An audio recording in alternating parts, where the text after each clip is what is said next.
ఏదో బాధపడి గ్యాస్ అయితే తీసుకొచ్చిండ్రు. ఇక చూడండి సిలిండర్ కొనుక్కొని వచ్చింది బయట.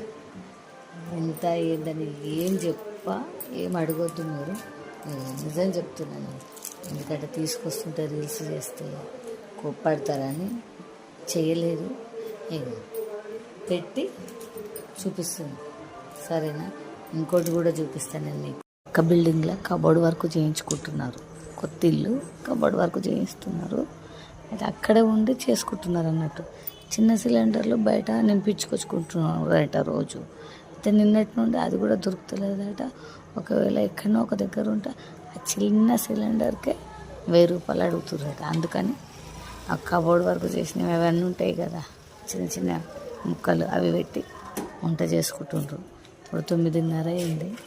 ఇక చూడు వాళ్ళు ఎట్లా కష్టపడుతున్నారు. రోడ్డు మీదనే పొయ్యి పెట్టుకున్నారు, 2 పొయ్యిలు పెట్టారు, ఒకదాని మీద అన్నం, ఒకదాని మీద కూర.